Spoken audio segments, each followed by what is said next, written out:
most powerful, unbelievable portal, as Shifra Khana says. We're standing now with this portal open to the Hashem, God's most intimate self, his most intimate secrets, his most intimate essence, which has crystallized in this world in the form of the teachings of Chabad Hasidus. And that's really what we're celebrating tonight, and the energy that we are receiving anew. It is this body of teachings is what enables us with our finite human mind to grasp not just the infinite light, but the essence of God himself, which is our own essence. So we have a special ability, especially in a Farbrengen, a gathering, where the point is that all of us come together and we create kind of a more localized portal to download whatever's coming in, to download and in a way that we can integrate with our human user interface these highest truths, this highest reality. And what's the goal? We keep talking about shifting our paradigm. We keep talking about we need to upgrade our baseline consciousness so that the way that we are being in the world, the way that we are perceiving the world, the data that's always streaming in from the spiritual world, and that we are active participants in sending feedback and then getting that feedback back again in co-creating our reality with God, as Shifra Khana says in this divine matrix, to implement God's highest vision, which is a world of unity, a world of constant, intimate, unfolding evolution, of coming to be able to know, not just intellectually and not just to feel emotionally, but ultimately to live experientially, that every aspect of this universe is God having an intimate relationship with every single one of us, that your entire reality is a conversation with God. And we are right now in a very intense period in history, which is us as human beings, our consciousness, and not just now our inner consciousness, but our collective reality is transitioning to finally reflect this. All of the darkness is really being pushed out of the woodwork of reality in order to finally be dealt with.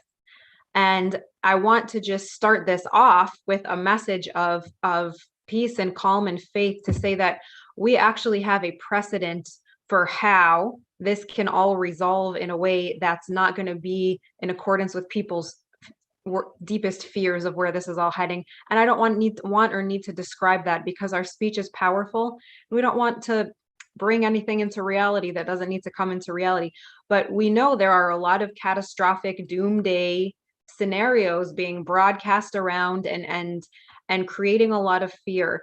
But we have a precedent from the Lubavitcher Rebbe, who is the seventh Rebbe of the Chabad movement, the seventh spiritual leader of the Chabad movement, and who also is the Mashiach, which is the universal soul that we all are connected to, that, as Shifra Khana says, that we are all fractals of. A deep, powerful, vast soul whose job is to essentially, when we connect to his teachings, or the teachings of any Rebbe, channels power to us, channels the higher levels of our own soul to us down into our baseline consciousness.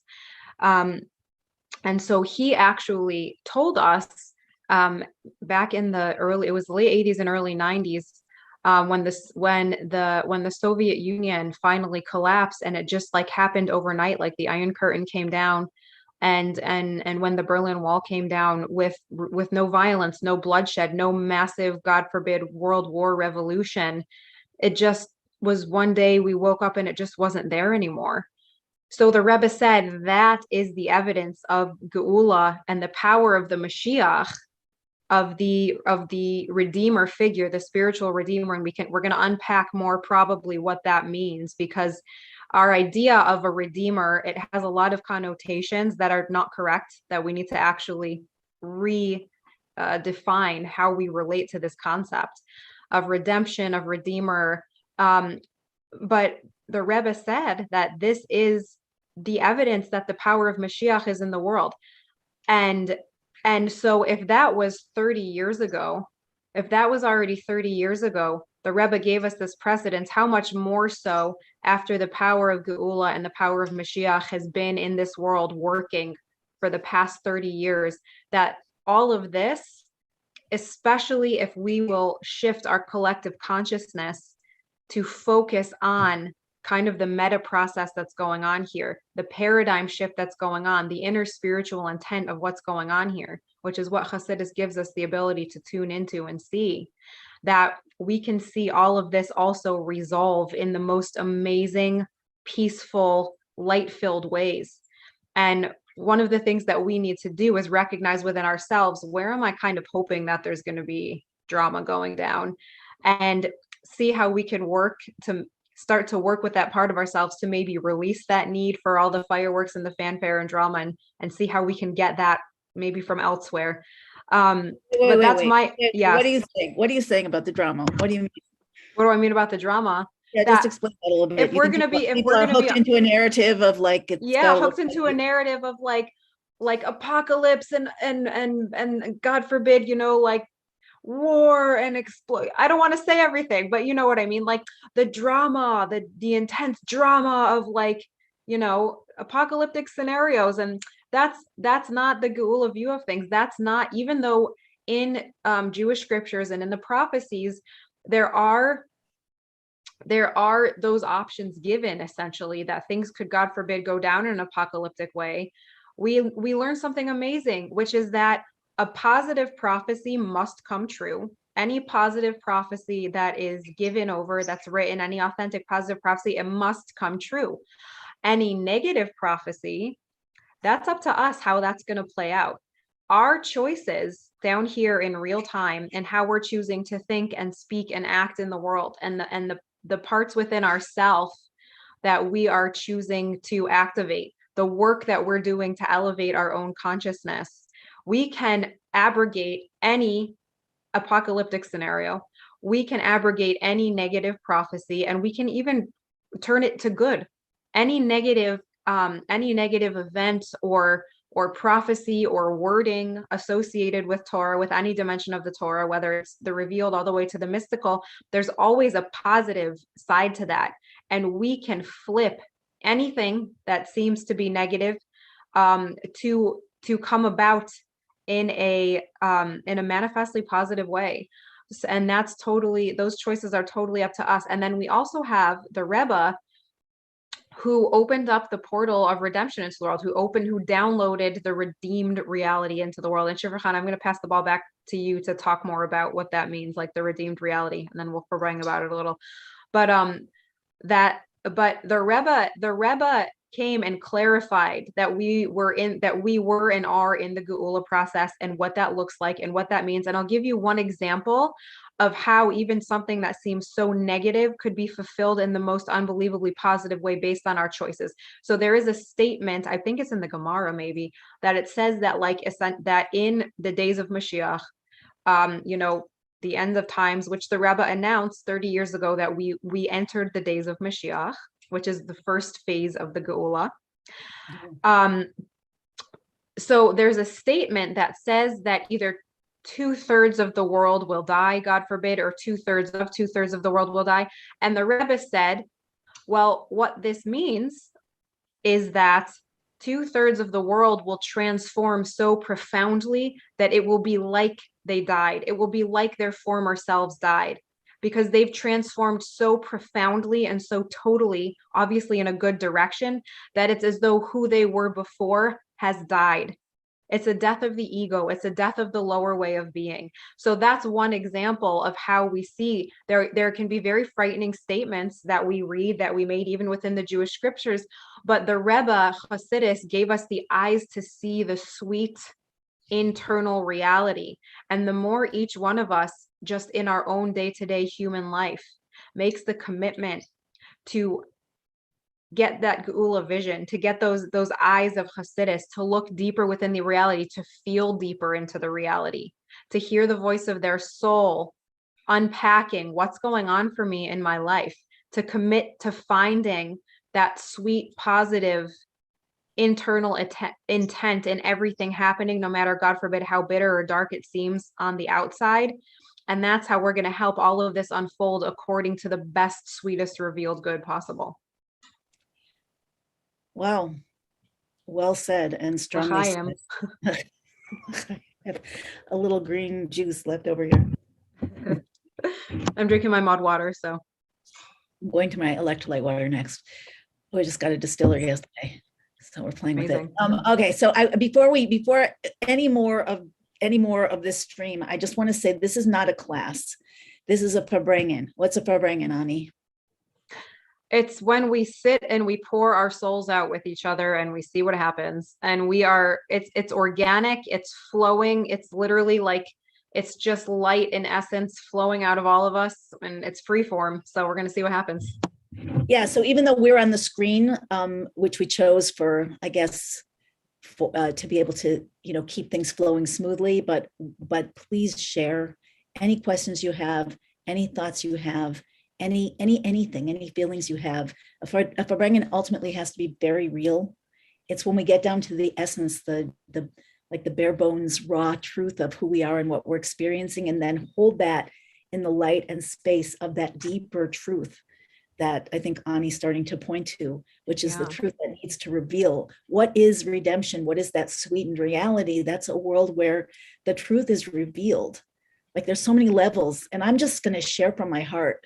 So I'm not teaching a class now. There are many levels of truth. There are many levels of truth. There are many ways to look at truth. Like it's, did you spill that milk? No, that's a lie. Did you spill that milk? Yes, I cannot tell a lie. That's one surface level of truth. And then there's level of truth, like when people have an agenda. We all often walk through life with hidden agendas where we want someone to like us, or we want to, to make a point and have it be received, or we want to look better than we are, or whatever it is. That's part of the human condition to present a mask. I'm not commenting on it, right or wrong, like everything has a role, but then there are the deeper agendas that are made of, let's say corporations and governments and different collectives of people that do not, what's a hidden agenda? It's when you're not being yourself because you want to manipulate something out of someone else. Again, we all do it on some level, but it's being done to us. One word for it is the psyop. We are being from media and advertising and who knows what other means. There are lies and falsehood and hiddenness. And then there's the cosmic concealment, which the world is created by a process of God hiding his infinite light and hiding the truth. So what is Geula? It's a revelation of all of that truth. And by its completion, we're in the intermediate stage. We're in the meltdown, metamorphosis stage, or, I use 3, now I have 4 parables or analogies that the birth process, the hatching of a chicken from the egg, the meltdown of the caterpillar to turn to a butterfly. Now I'm thinking a lot about the phoenix because I've been thinking a lot about fire the last couple of weeks. If you were on our Geula conversations that we did a few days ago, it was all about fire and about burning down the paradigms. I want to speak to that in a little bit, but what is the world that we're aiming for? It's not a fairyland. I mean, I don't know, maybe it will be a fairyland at some point, but it doesn't seem like that's the transition that we're moving toward, because we're meant to be mighty. Yeah. We're meant to be godly. I mean, that's our essence. We're meant to connect in a personal, face to face. The Torah says this. Face to face, eye to eye, with the creator of heaven and earth, that is not at all bound by the creation of heaven and earth. That's way infinitely beyond. And that's the very core of our own being, covered by many, many, many, many layers and dimensions. But that revelation of that automatically has to lead to a world where there isn't any death, because death is the ultimate concealment. There isn't any sickness. There isn't any, and the Torah talks about these things. These are discussed in, in various places and in prophecy, where there will be infinite abundance and prosperity, where everyone will live forever, where the soul will take its nourishment from the body, because the body comes from God's essence and the soul comes from God's light. So all of these things, all of the prophecies that come out on the physical external level, like there's a story level.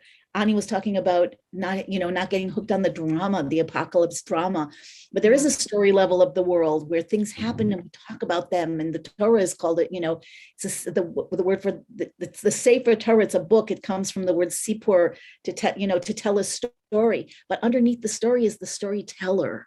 And inside of each of our story is the storyteller or the story co-author. And that's going to be revealed. And of course, it's then going to be a world, many texts describe it, of the restored temple, which will bring eternal life and peace into the world forever. That's going to be a physical edifice. All of this is going to happen in the physical. So the nature of nature has to transform a lot. And it depends on us and our participation. Yes, it does. And I wanted to ask you, like, I feel like challenging. One of the reasons that I just started talking to Ani was kind of on my radar loosely for a few years now, but we just actually met. I mentioned this in a previous call we did together last week, that we met at somebody's house on Rosh Hashanah. And I like to ask her questions. I like to be asked questions. I want all of us to be able to ask each other questions. I want us to know enough in terms of Hasidus, of the fire of the Torah, to kind of calibrate and align our minds to be able to discern more what's true and what's not true, to be able to understand what the divine vision is, so that we can shine that light on our soul's knowledge and kind of wake that up. And I want for all of us to have that, so that we can be more and more in conversation that takes us deeper, that takes us to real places. Like, what if we could talk to each other and ask questions of each other and get answers that are real? What if we could open up deeper levels, deeper dimensions by these conversations, and connect to things that are more blessed, to connect to, to feel the presence of God more strongly, that for sure, but to feel each other's souls, to feel our own souls, to have our minds open to receive from that higher level of mind. There are many levels of mind, there are many levels of soul. So I haven't looked at to put my glasses on to look at the comments, but I want to ask you, Ani, when you say that we can, it's totally in our control. If I'm misquoting you, tell me. That it's totally in our control. It's totally our choice to flip the scenarios around. To be very honest, I think about that a lot, and I will 100% make the statement that we have a massive influence and that we don't know how much our influence is. And that it's increasing all the time. Like today, starting tonight, it's whatever power we have is just multiplying by quantum leaps and bounds. Of course, we have to be the vessels to receive that and then to live it through us. Like you say, Gula doesn't come for us or to us, it comes through us. Yeah. But how can you say, I have two questions for you. Mm-hmm. And again, if anybody's here and it's over your head or it's challenging to you or whatever, feel free to reflect that back to us. I haven't looked at the chat yet, because I want to take it to another level. We both want to take it to another level. And this is a Farbrengen, not a class. So class has to be directed at the people in the class at their level. A Farbrengen is like everybody, let it all hang out. Everybody's who they are. So I want to, one question is, how can you say with conviction that we totally can flip things? And what does that look like to you? That's one question I have. And another question that I have, I literally wrote to the Rebbe before this class, because the Rebbe gave us a vision of redemption and did in fact say so many miraculous things that we must absorb, because everything the Rebbe said is a transmission, literally, and Torah is not for Jews only. It's carried by the Jewish people, by the souls of Israel, but Torah is for the entire world. Hasidus is for the whole world. Gula is for everyone. God is for everyone. We're all in it together. Yeah. So it applies to everybody if we absorb deep enough and we activate deep enough. But the Rebbe gave us a vision of the world of redemption that is so joyous that he said, even thinking of it because I have these reading glasses, he said once to a group of seniors when I was there listening in this great synagogue in 770 in Brooklyn, he said that when Mashiach comes, we won't even need glasses. That's how brought down it is. Like the physical will rectify and heal. The soul will shine through every perfected cell, every infinitely vibrating with infinity and divinity cell. So it's a very exciting world, and yet it's and the Rebbe described it as very, very close. Mm-hmm. I know that it's consciousness dependent, and I know that in many ways the people who were listening did drop the ball, and maybe we can discuss that. But I asked the Rebbe, and I'm waiting for the answer. Like, what happened? What happened in these last 30 years? What's been happening? Why are we requiring, why are those negative prophecies, those scary prophecies? Why are we requiring so much to wake up? That's really what it is. Why are we holding on so tight or requiring so much to wake up? And where's the shift? And I'm throwing this to you, Ani, but I'm throwing it to everybody. Yeah. I'm going to let you guys are saying while I'm talking. Sure. So I'll go with the last question first, which is, why is this required us so much to, why is this requiring us so much time and work to wake up and to get to this place? And I'm going to be really, really real, because the Rebbe told us that the straight way to get to this would be and is to deeply learn about Gula and Mashiach. And after the concealment of Gimel Tammuz, when we didn't see the Rebbe anymore, so a lot of things happened, and a lot of the teachings about Gula and Mashiach became suppressed and were not being disseminated, and it became kind of taboo to talk about it. So seemingly what happened is that talk about it as a real reality, as a exactly. But it became taboo to even start we call it the Devar Malchus, the last 2 years of the teachings that the Rebbe gave us. He was giving us over all the secrets and the process of Geula. And from my point of view and from my experience, when we start to learn the Devar Malchus, there's a lot of things in there that seem contradictory. But the process of deeply learning the Devar Malchus that actually helps us to expand our mind into kind of a multidimensional paradigm of being able to hold paradoxes, of being able to think and experience in different dimensions, in a very grounded and healthy way. Because this is the main thing of Geula, is we get this insane spiritual consciousness. We can start to have crazy spiritual experiences, but it must be in the context of living a grounded, healthy, organized human life. I don't become an ascetic on a mountaintop. I don't become a mess who can't function and raise my kids and keep a house anymore or keep my job. Geula is me living an amazing, beautiful, masuder, grounded, healthy human life while being a channel for all of this crazy divine stuff. So anyway, so what happened is the Devar Malchus became repressed. It became covered up. It became put on the back burner. And,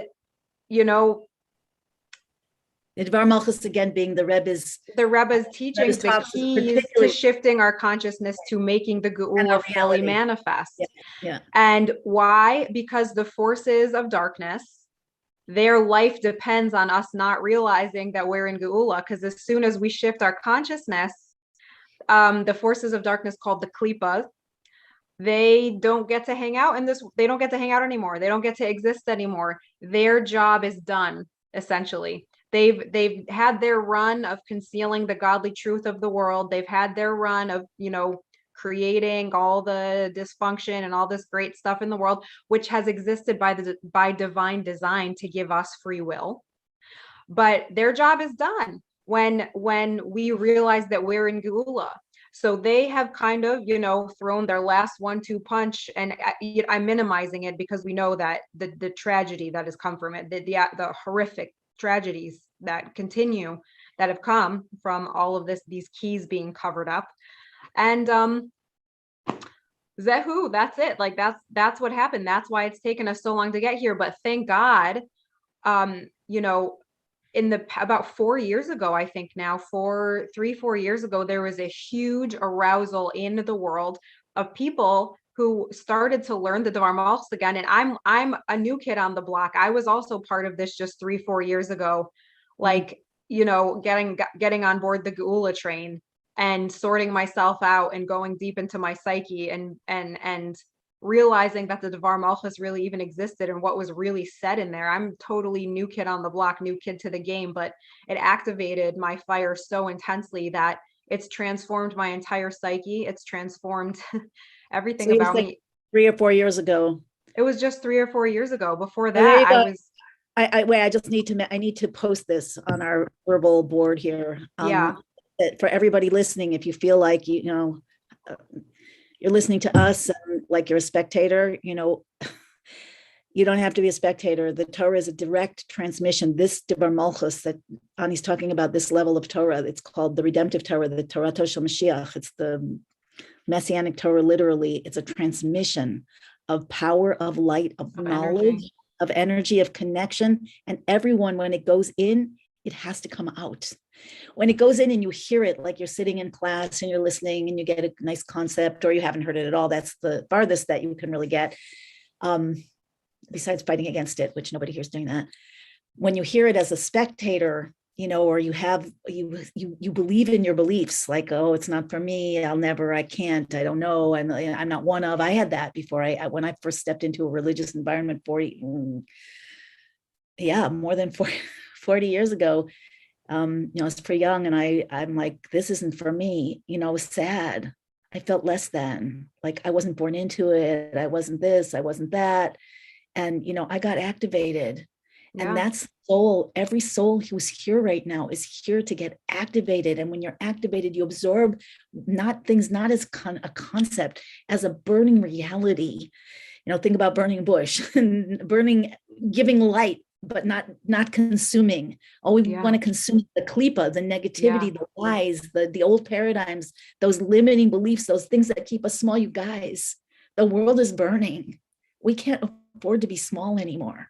We cannot afford to believe in our beliefs. That's really, really the truth. So, so if you're sitting here based on what Ani's saying, I just want to, point to her as an example of somebody that didn't get it, didn't know about it, dug in, and she's already out here like shining such a strong light and inspiring people who've been around from way before she ever was. So it's like that. And I want to keep talking about it. And I want all of us to keep talking about this. I want all of us to upgrade. Anybody who feels that call, upgrade your knowledge, learn Hasidus, learn the inner light of Torah, the fire of Torah, absorb it, learn to know, learn the big power. The big piece of it is that also we can only bring it down as far as we are embodied in our own self and in our own life. Right. So if I'm learning all of this, but I have so much unhealed trauma and I'm dissociated and I'm not really living in my life and living in my body. So this is going to be amazing for me, but it may be hard for me to really relate to it, because the whole point of what we're doing in reality in existing is God's dream of Adira B'Tachtonim, which means that God created a whole chain of unbelievably exalted spiritual worlds, which ultimately culminate down here in this physical world, which can be, based on our choices and how we live in it, so low that we can exist in this world and not feel God, not feel purpose, not feel anything spiritual, and really live out a life that way, God forbid. But it's specifically down here in this world, in our literally seemingly mundane human life that seemingly has nothing to do with exalted spirituality or anything like that, that God wants to be in intimate relationship with us. And so we have to really be able to live in our lives. The Rebbe addressed a lot of people's fears head on. A lot of people feel resistant to the idea of Geula because they're like, I'm going to be sitting in a shtetl with my face in a book of Torah all day doing nothing. Like, how is that exciting? Look at this. I don't want that. Like, look at this amazing world that God created. Like, you're going to relegate me to a synagogue and that's Geula. That is not Geula. That is not Geula. And that's what the Rebbe even tells us. The Rebbe says that everything good about our lives, our hobbies, our businesses, our relationships, everything that's good about our life comes with us right into Geula. Our wall-to-wall carpet, or my marble epoxy floors. That's my dream, to have like sparkly epoxy resin floors. That's in my Geula mansion, which is coming soon, God willing. That purple glitter, don't tell my husband, I'm going to tell him after I do it.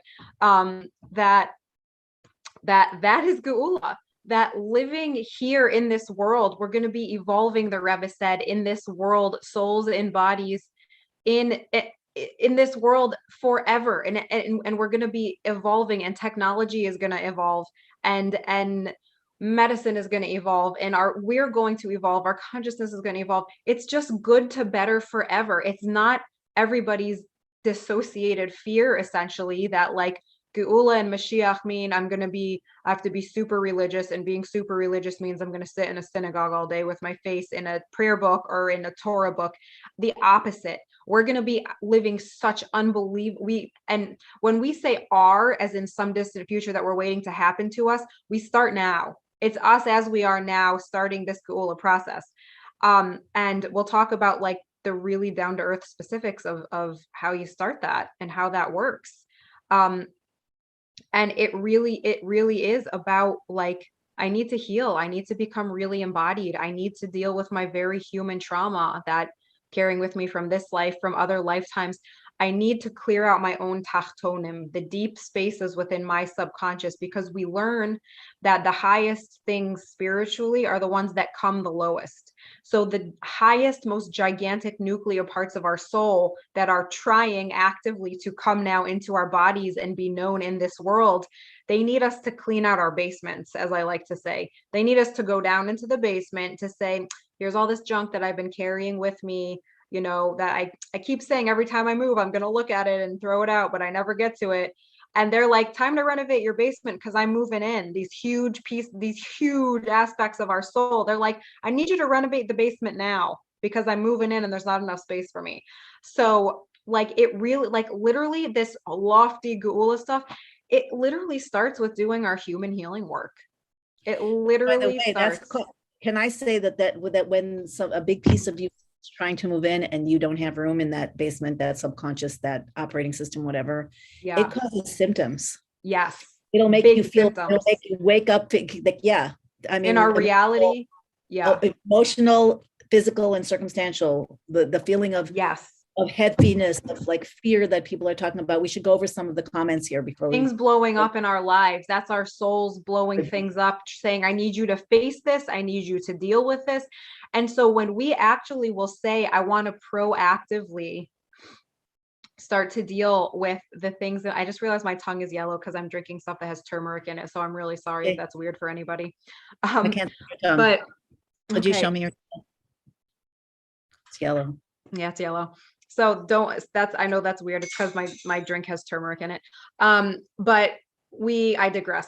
But we see that it's literally our own soul, the part of our soul that's one with God, the part of our soul that's one with Mashiach, with the Rebbe, our own internal Mashiach, which the Rebbe said we have to activate and manifest, which refers to the Yechida Sheba Nefesh, the highest part of the soul that is nuclear God powered, is a literal piece of God, is one with God at all times. It will start to blow up our reality and say, I need you to deal with this stuff. And when things in our life look like gullus, they look dark, they look painful, things are going crazy, there's chaos, we must step back and say, this is my own soul, this is God trying to have a conversation with me about the things that I need to heal. And God has flooded the world with the most powerful, tremendous healing tools. Things that we have experienced, traumas, dysfunction, patterns that in previous generations, it would have just been like, I'm sorry, you're just going to have to try to function, for the rest of your life. There are now the most powerful healing tools that with like a few sessions, a person can really like begin healing and uprooting and replacing with light the deepest darkness, the deepest traumas. God has flooded the world with these healing tools because this is the avoda, the work of this time, is to heal our stuff, to renovate the basements. And we have the highest power. We have the highest powers available to us. The Rebbe said that we are sitting at the feast of the Leviathan, which is like the giant fish, and the Shor Habor, and which is the giant ox, and the Yayin HaMashumor, the ancient wine. We're sitting here at this feast at the table with HaKadosh Baruch Hu, with God, and with Mashiach, and we just have to open our eyes. What does this mean? The Leviathan and the Shor Habor and the Yayin HaMashumor, all these things are referring to consciousness. There is a prepared feast of consciousness available to us, and we just need to tap into access. But it's not magical. It's deep avoda, it's deep work. And again, all of this Gula work, it starts with our human healing work with the intention that I want these high parts of my soul that have the God's eye view of things to have space to come in and to integrate with my baseline operating system. I love the way you put that. God's eye view, integrating with my baseline operating system. Yeah. And the way you function in the world will change. The way you function in the world will change. Your triggers will heal. You'll find that all of your powers come online. Your ability to discern what's really going on comes online. The dissociation heals. I'm in my body. I can hear my intuition. I begin to function powerfully in the world. Sounds pretty good to me. And that's been my experience. I said on the call the other day, this isn't all just like, oh, really nice ideas. I've put this to practice and it works. 3 years ago, I could never have done something like this. I could never have done something like this. I was a chronic people pleaser. I couldn't stand, I wanted, and there's still a part of me that wishes nobody knew I existed and I was just invisible. But I have to fight against that every time I do something like this, but it's easier every time. That I couldn't stand anybody having like the slightest negative feeling about me, horrific social anxiety. This was 3 years ago. And my whole inner psyche, my whole personality has flipped. My holy fire came online, that power of Gevura, which literally means strength. It came online and it took a lot of work to keep putting it to practice, My whole personality has changed. My whole ability to be in the world has changed. And it takes a lot of going inward with the help of healers and coaches and mentors and teachers and mashpias, which are, spiritual mentors, but you got to find the right one. And your whole psyche will shift and you will see your whole reality shift and change. Things that you thought were that's just how I am. Nope, it's not. If it's not working for you, if it's not healthy, that is not how you are. Everything and anything can change, but we have to go deep. Yeah, so true. I want to go through some of the comments and questions because people are speaking and asking. And, as a preface to that, I just want to say that it seems to me that the more, there's a lot of emphasis on think positive and see the light and, focus on the good. And that's great. If it's better to focus on the good than the bad, generally speaking, or better to be optimistic than pessimistic. But there's something much deeper, and that is looking at what's wrong isn't being pessimistic. It's seeing what our mission is. You can be an optimist. I'm talking about pessimistic, right? Yeah. Actual pessimistic. When you see your underlying patterns, Chassidus says that that's half of the cure, to see what the illness is. When you see your underlying patterns and you see what's going on, I think, Anya, we're speaking to this. So some people here are saying, that you're afraid or you feel oppressed or you need to be uplifted or whatever. That the realization of that and stepping back and seeing it not as you, as Ani's been saying, but as something that you're here to transform, something that you're here to up-level and upgrade. And when you do it for you, you're doing it for the world. So that's the first thing I want to say. Feeling fearful, it goes with the territory. We're all wired.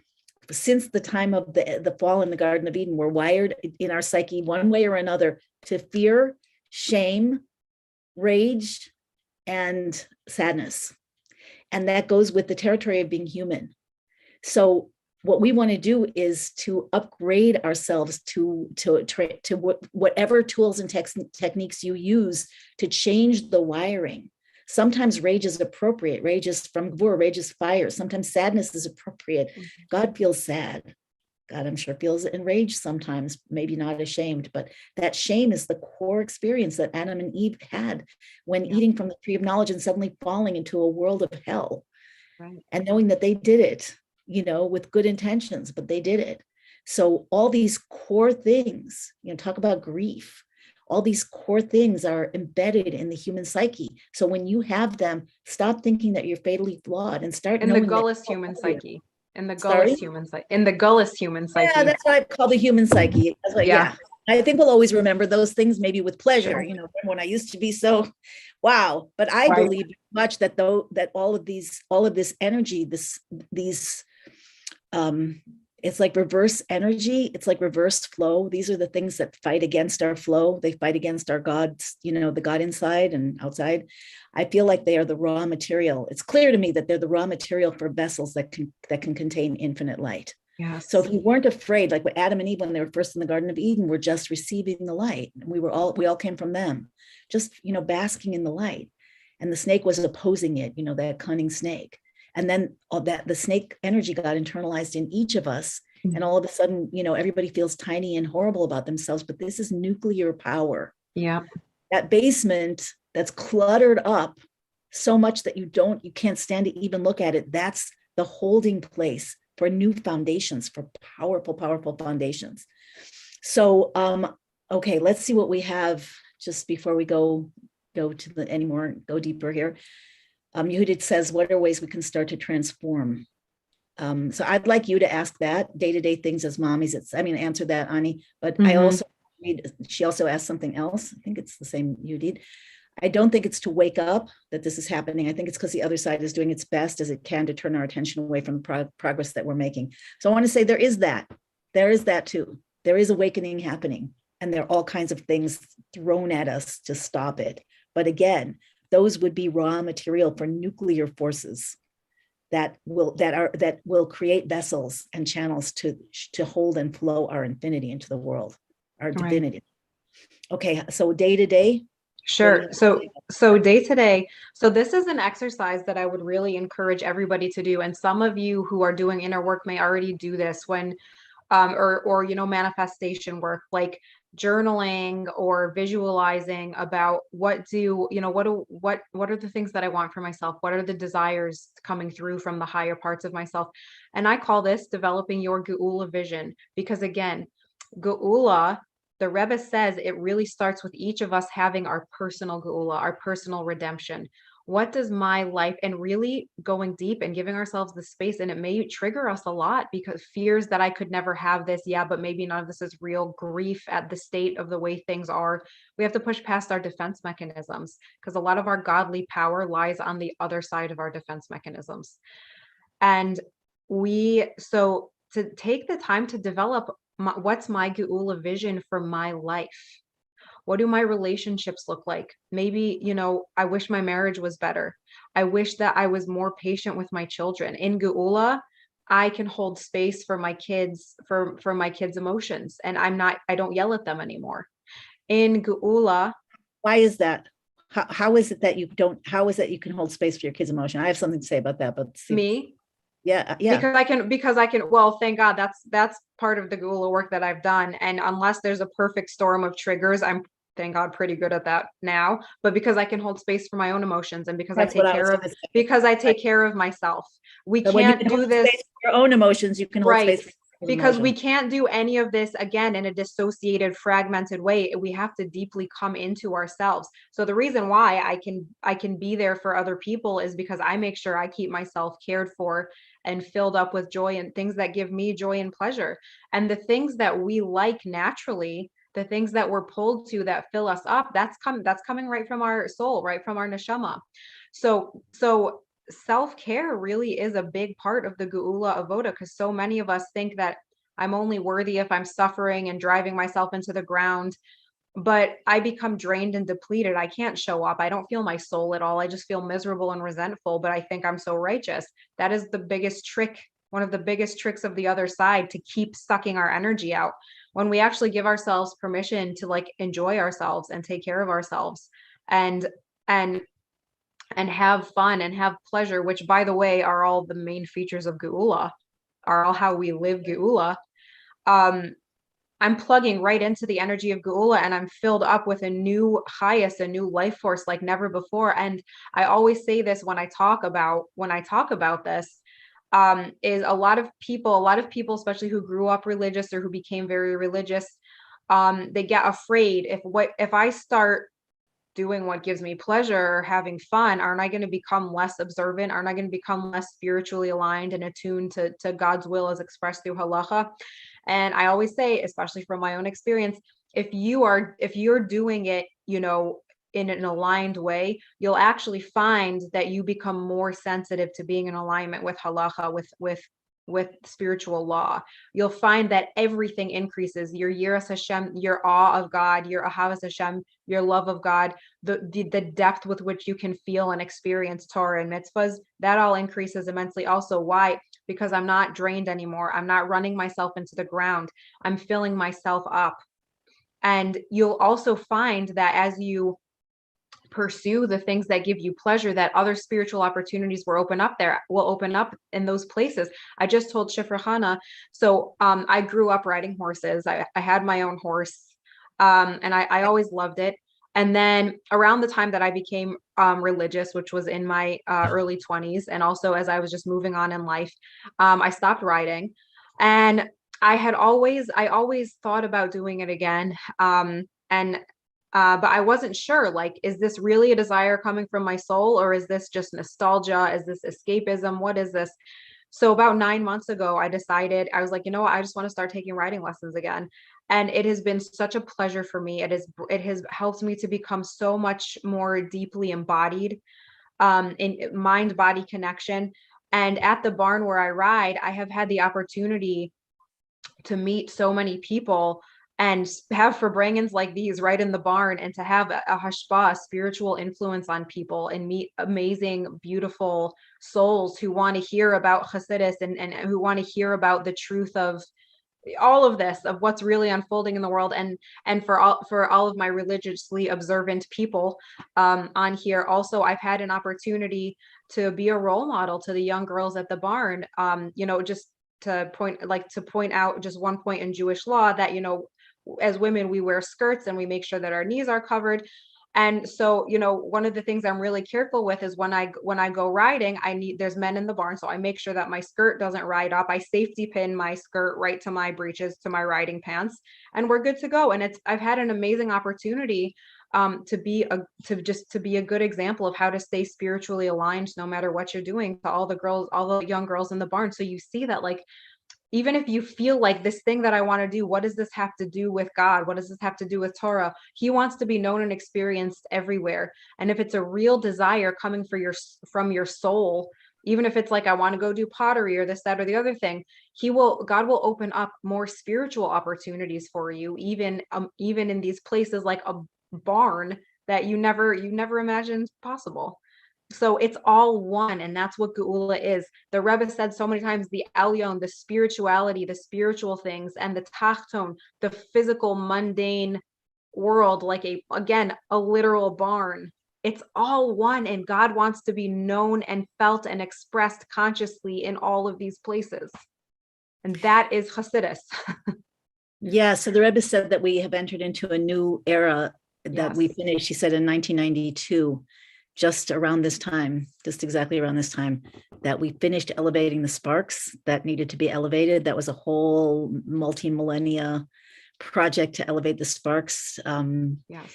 And that we've completed that era, and that now we need to work on yichud yichudim, which is to make unification. So I think about that from a lot of different ways, but what you're saying definitely enters into that. Like, what is it to unify something, to reveal God everywhere? Mm-hmm. Everything is God. It's not that everything is okay. Everything is not good. Don't make a mistake about that. But everything is God, whether you're revealing God in it by saying this, is a dark truth that needs to be rejected or needs to have the light shine upon it. This the form changed, or this is God that needs to be connected, that needs to be, used to reveal its source. And that's really, really important. The Rebbe talks about that also, to be walking through every moment of life, and right. Every moment has its own discrete divinity, and nothing is just on behalf of something else. So we're not aiming for a non-divided world. I just saw a really important comment that somebody said, please speak to people who pursue pleasure by discarding, the religious things or the spiritual alignment. And so I want to say that that's not ultimately true pleasure. That's a relief of pressure from trauma, because just to speak really frankly, because people who end up wanting to discard these things, it's because they feel intense inner pressure around the religious practices, around the spiritual practices, around the halacha, because of trauma that they've accumulated, or not being balanced enough in the rest of their life. So when people get a pleasure from discarding, God forbid, halacha or other religious practices, that's not a true pleasure. That's not the true pleasure of which we're speaking. That's a pleasure which comes from a release of pressure or a trauma response, or alleviating a trauma response, essentially. Because ultimately, when our soul, especially the piece of our soul where that spiritual pleasure center lives, is really coming in, again, you're going to find yourself having more pleasure within the halacha, within the Torah and the mitzvahs.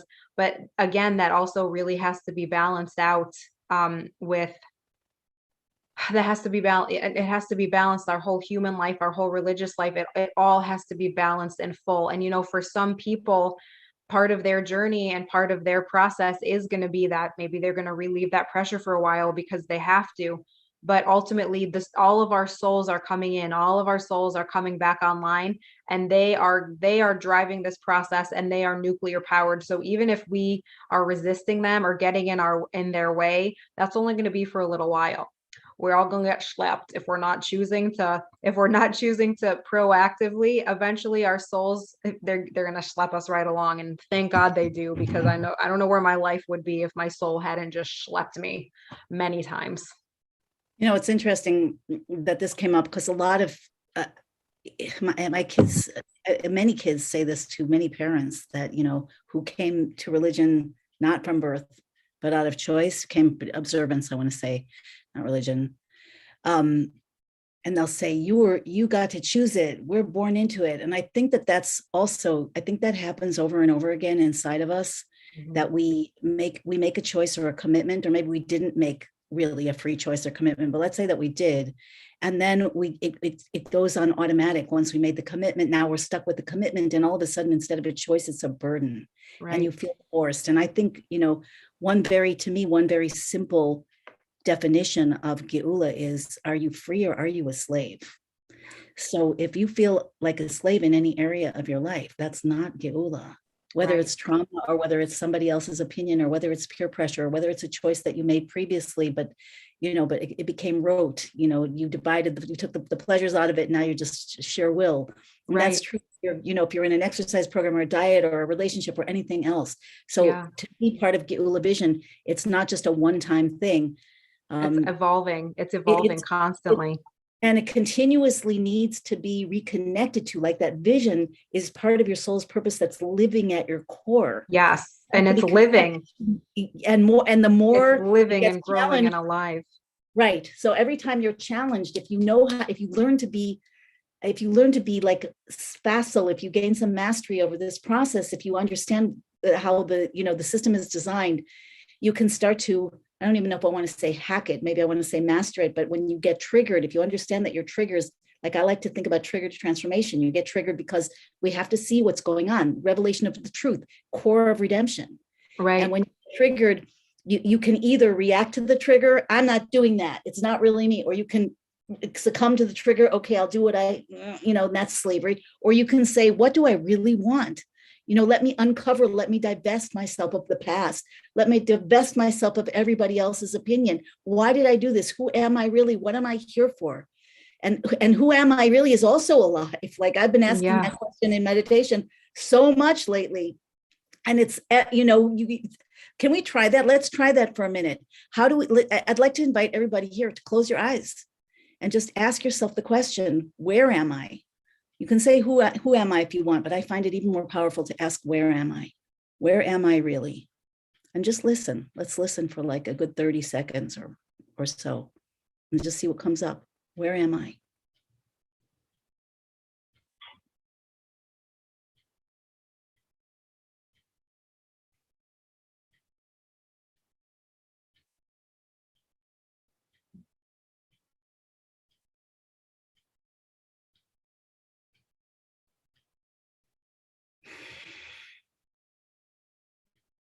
You might notice that there's more than one level of you. So just listen to each. Where am I in this level? On the surface, where am I deeper? Where am I?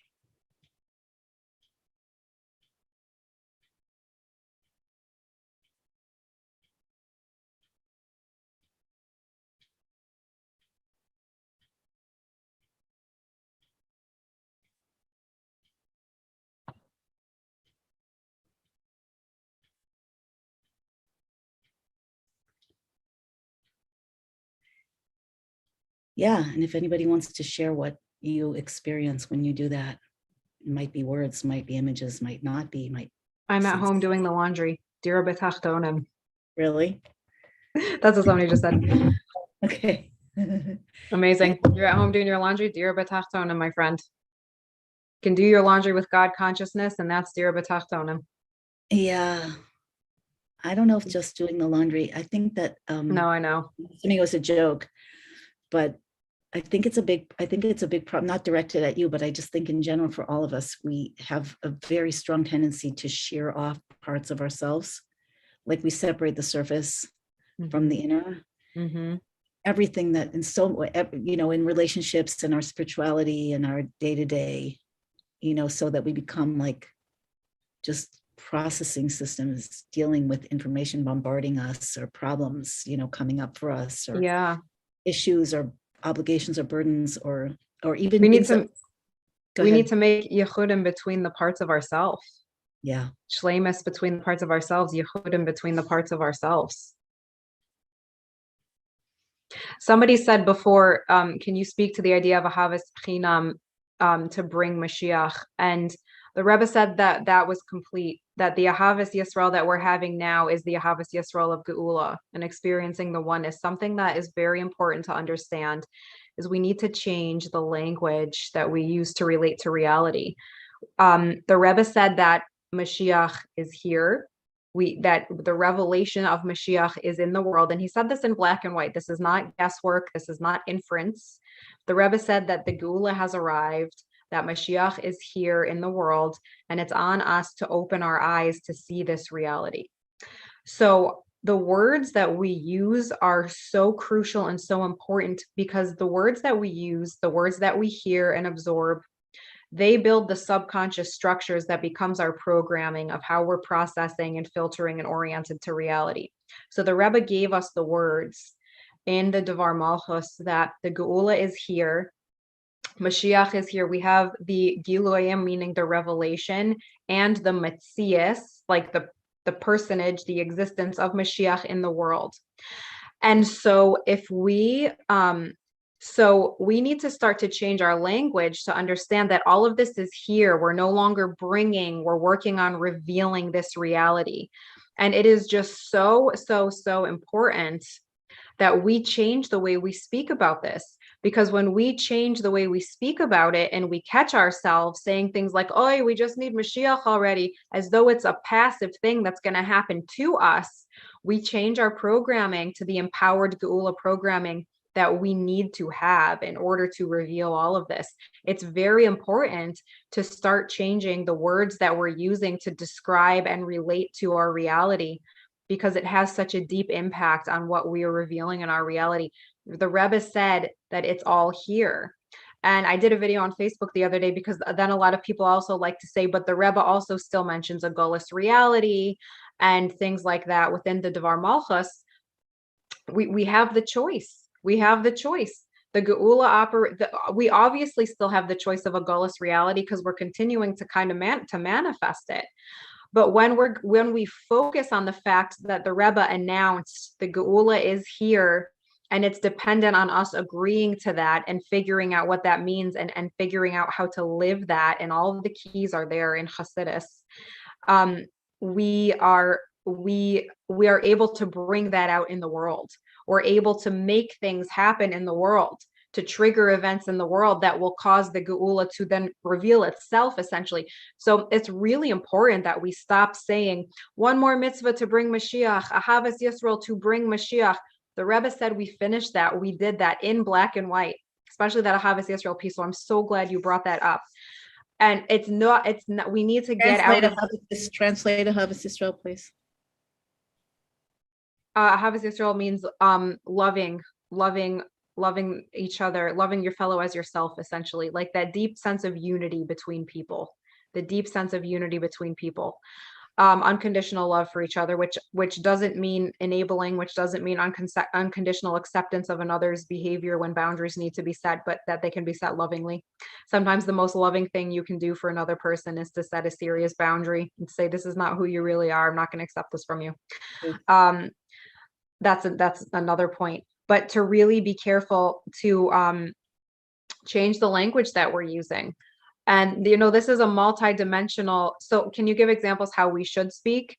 Instead of saying, we need to do this to bring Mashiach or to bring the Geula, literally to say, to reveal the Geula, to reveal Mashiach's presence in the world. It's that simple, but every word that we use creates a reality within us that drives our choices, that drives our behavior, that drives our way of speaking.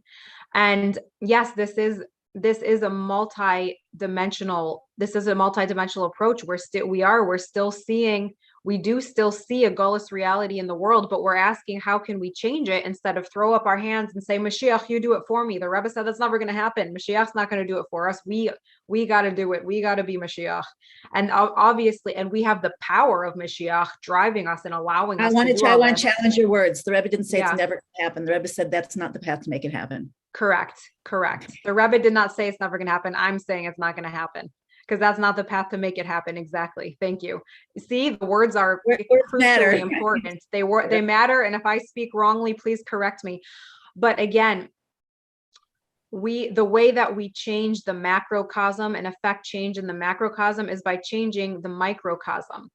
It's by changing ourselves, by changing our world. And that doesn't mean that we don't act macrocosmically. If I have the ability to act in the world, to change a policy, or to start a nonprofit, or to start a project, a pe'ula, an action that's going to make wide scale change, like literally in the world for people, then by all means do that. It's not just about, again, the dissociation from myself and from the world. We got to heal that. This is a multi-dimensional approach. And this is one thing that people have such a hard time with. If I'm sitting here talking about healing myself as a path to Geula, to revealing Geula and Mashiach, I'm not saying that's all you should do. I'm not saying ignore other people's pain or ignore the very real infrastructural plights of the world. But if I, in my individual life, like if right now I don't have the ability to do anything about that, then I'm gonna focus on myself and on my inner work. But if I do have the abilities, if I have connections, if I have an idea that's coming out of me for a nonprofit, for a piece of technology, for an app, whatever it is that will change the world on an external level, I have to do all of the above. But it has to be authentic. It can't be again a trauma reaction. It can't be out of hysteria. It has to be a real movement from within. So yes, there is still a gullus reality manifesting, but we are the ones with the power and responsibility to change that.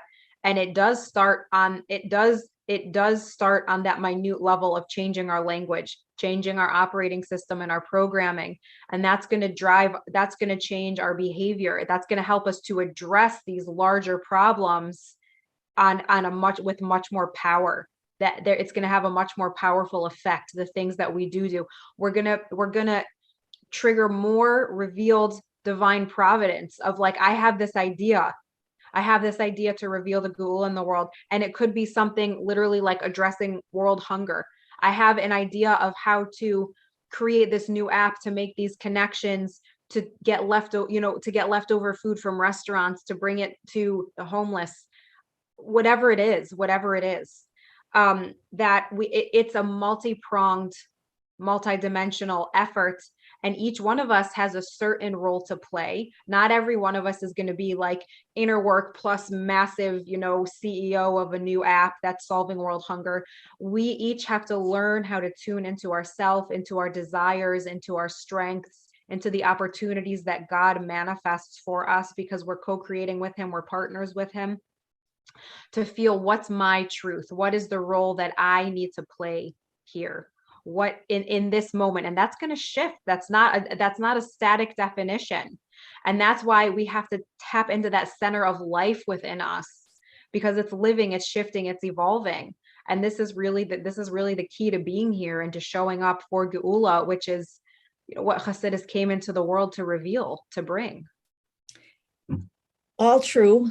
And you're addressing this from the perspective of the vessel, of healing the trauma, making the space in the basement. All of that is, I'm going to say 100% yes to it. It's absolutely essential. It's part of the rectification of the Chet Eitz Hadas, of the fall at the beginning. We fall from so close, but so far. This is a pattern in the Torah narrative and in human living, that we can see our vision like so close, we can taste it, and then we start to walk toward it, and all of a sudden everything falls apart. And there's so many details, and we get so overwhelmed, and we get so distracted. And all of that is the process that the Torah calls asiyas kelim, or making vessels. It's necessary. And I do also want to say, yes, dance is Geuladik. Miriam led the women in dance. The Rebbe talked about dancing in joy as a key and pathway to Geula. That's definitely a holy way of making yichudim, of making unifications from your own uplifted state, or even a broken state where dancing uplifts you. So open it to others. That's a way that your personal transformation has an overt ripple effect. But I want to say something else also. And it's kind of subtle. Like, I sometimes go into a process where it's almost like I'm I don't know if I should use this word, but I'm just going to say it the way it comes out, almost at war with myself. Where like I get agitated about something, and then I have to address it. And then I have questions about it. I have questions of God. I have questions of myself. I have questions of, other people that are maybe in the same quest as I am, which is to really reveal this deep divine truth in the world, but for real. Meaning nobody suffers, meaning nobody feels alone, meaning nobody's afraid or has any reason to be afraid, meaning there's no death. To me, death is like the big target. We're promised that death will be swallowed up forever. And here we're in a world where we're in a situation where the whole world is under, to quote Rabbi Kessin, pachad mavis, the terror of death. So that does help to dissolve the ego, and that definitely does help to shift what some people call the normalcy bias, where we just automatically expect the past to equal the future to equal the past, because that's just the way we're wired. But there's in my influencers program, we got into a conversation today, maybe it started yesterday, maybe it started today, where there's a video going around by a well-known rabbi who's got tremendously great things to say. And his most recent video is over 3 hours. Maybe some of you saw it. And he's talking about 7 years. He's talking about signs of redemption and the need to, to do tshuva, to repent, to return, to connect to God, to get right with God. But he's also going through 7 prophecies, I guess, of the Zohar of 7 years. I turned it off at that point when he was going like up to the 4th year. I don't remember which was which, but like famine, a partial famine, greater famine, whatever it is. And, I have a visceral turn off to that. The Rebbe never talked about things in that way, ever, ever, ever. And yes, and I'm with you, Ani, in many ways in the path forward. I would say 90% plus. But I still have the question when I'm talking about getting into a struggle with myself. I'm asking myself, it's almost like a dialectic. Like, how could it be that it's already ready? Like, I asked you this in the beginning, but I'm not satisfied enough with the answer. The answer is good.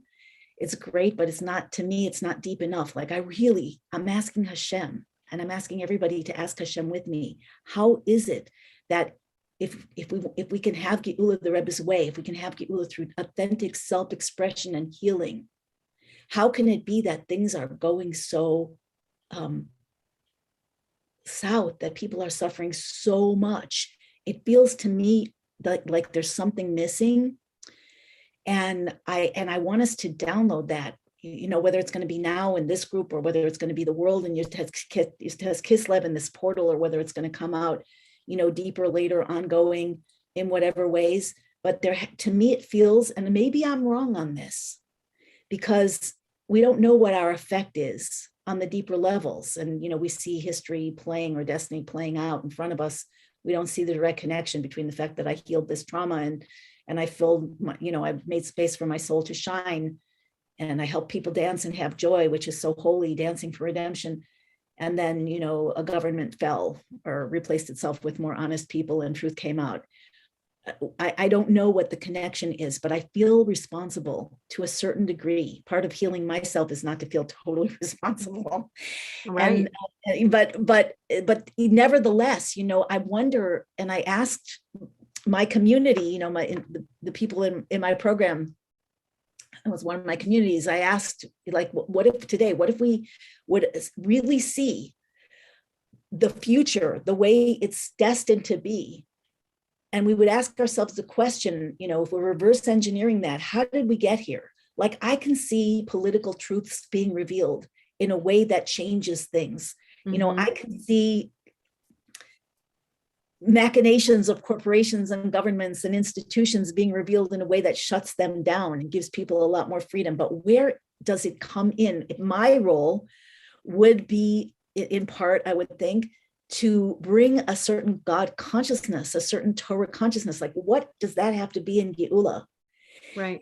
Well, how does that have to be revealed? How does it all connect to the political and the social and the economic? Also, it looks like there's going to be massive crashes in the economy, probably. And, going in this direction, at least there's going to be a massive readjustment and recalibration, which anything that shifts for us, our identity, the way that we live on the surface level, we're so tied to things being the way we expect them to be.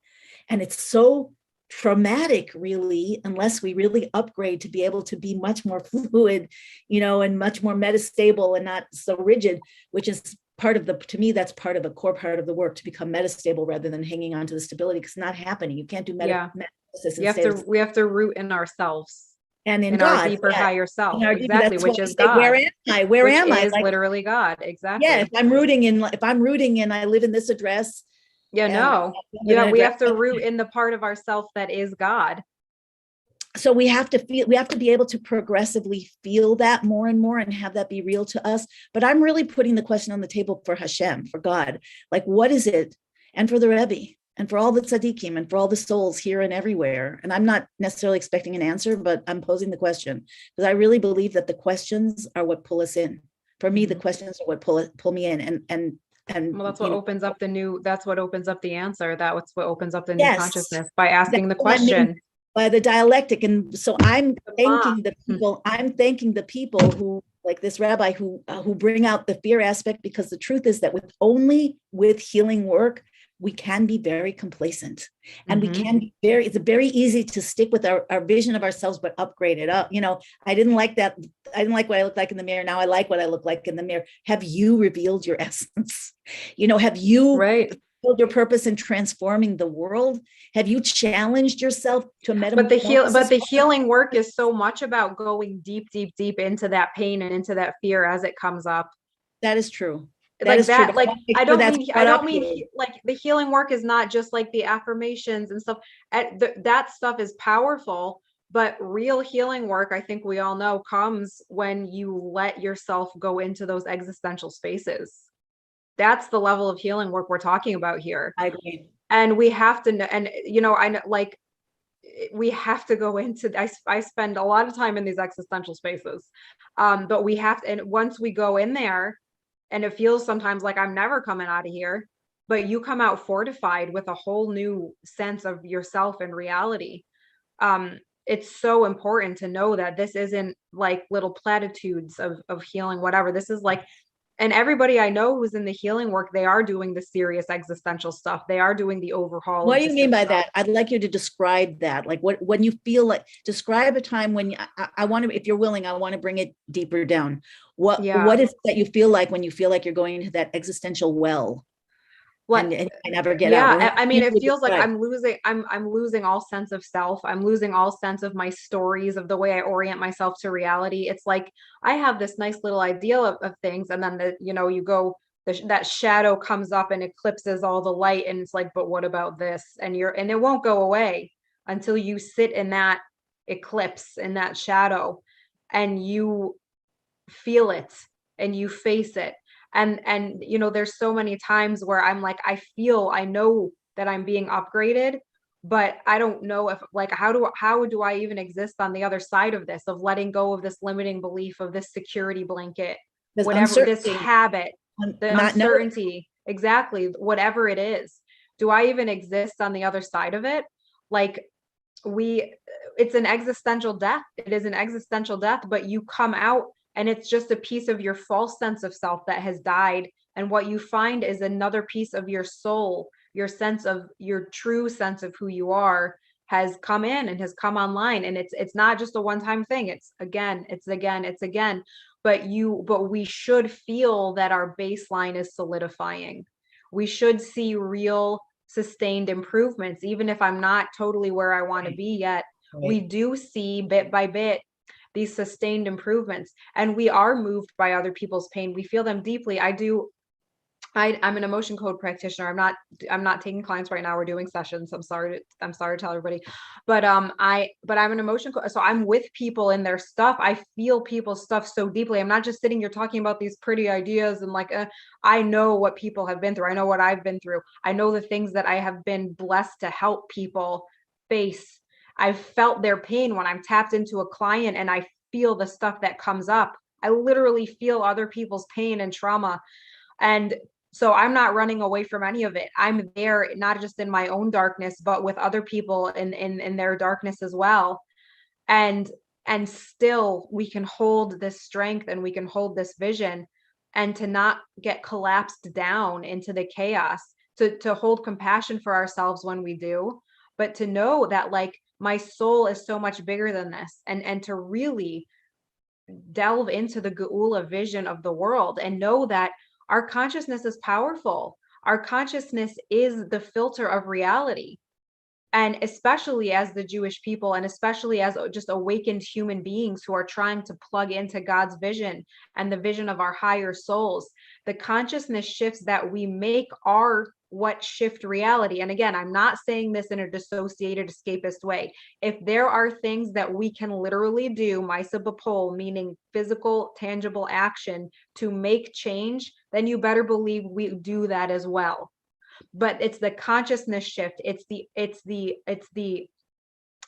operating system upgrade that has to drive all of that, that will make those things that you do so much more powerful, and will make those shifts happen in the world the way the Rebbe described them, that the light can just come to light, and the darkness can just be fizzled out by the light. It doesn't need to be apocalyptic and insane. The more we have oriented to our external structures, societal structures, the more destabilized we will end up feeling. But when we also realize and trust that God has set up an infrastructure in the world that doesn't have to totally collapse and crash and burn, it just needs to be shifted, or we just have to have, the white hats in control of these things, essentially. And then they'll function beautifully. The whole thing doesn't have to crash and burn and start from scratch, God forbid. God has set us up with the most amazing technology and infrastructures. Right. Everything here is a Geula infrastructure. It's just about, okay, who's been using these things for nefarious purposes? If they were out of the picture, we can use these same infrastructures for the most glorious Geula good. We don't have to have these scenarios where everything crashes and burns and we have to build from scratch again. It does not have to be that way. Yes, I totally agree with you on that. There's a lot happening behind the scenes, but who's going to unleash it? How long does it have to take? Like, when is the truth revealed on that level? It's our Geula process. It's each of us doing our Geula work that moves those currents. So Rebbe we must have. Yeah. Sorry. Go ahead. The simcha, the sense of joy, the sense of me feeling empowered in my own life, helping to build my Geula practice to heal my inner gullus, my inner exile from my own self, from my own godly truth and reality. That is what is going to push and shift everything in the world to reveal itself in a way of peace. Pada b'shalom nafshi, that my soul was redeemed in peace from those who were initially seemed to be against me. It's those forces that seem to be against us that are actually helping us to redeem everything. And it's going to happen with peace. Pada b'shalom. This is the nigun. This is the song, the piece of spiritual technology that we sing on this day. My soul was redeemed in peace. Guys, we have to find, where am I cucking? Where am I really and the drama scenarios, the apocalypse scenarios. We can't get caught up in it. That's not what the Rebbe told us the Geula process is. So if we're getting caught up in it, it's coming from fear, it's coming from a lower level of consciousness. Again, even if it is like a prophecy from the Zohar or whatever, again, the prophecies, if they're negative, they can be fulfilled in the positive. They don't have to come to pass. Where does Mashiach take active leadership? So that is, I think, according to what the Rebbe teaches, and Shifra Khan, I'd love to hear what you say about that. The Rebbe really told us that that's about when each of us has activated our inner Mashiach, has come into our power, has done the deep work to come into our power in deeper and deeper ways. That's when we're going to activate an Mashiach as an external manifestation to take leadership. But the Rebbe is so much about each one. You have to do it. You have to do it. You have to activate your power. A couple weeks ago in the Devar Malchus, toward the end, the Rebbe says that like Mashiach is each one of us activating our full soul. And obviously there is going to be the external Mashiach. There is going to be the revelation, the external total revelation where every single person in the world's eyes can see Mashiach standing and leading us, but we're not going to be mindless drones. It's in concert with all of our power. And how much more massive and powerful is Mashiach going to be when we're all activated? And Mashiach is going to be the node in the broadcasting, point of broadcast for the higher and higher levels of God's unbelievable truth and these new levels of Torah to be revealed into the world. God's highest secrets and his highest wisdom, which we have not even begun to we have just, Chassidus is a taste of that. Chassidus is a taste of these revelations that are going to continue coming in forever.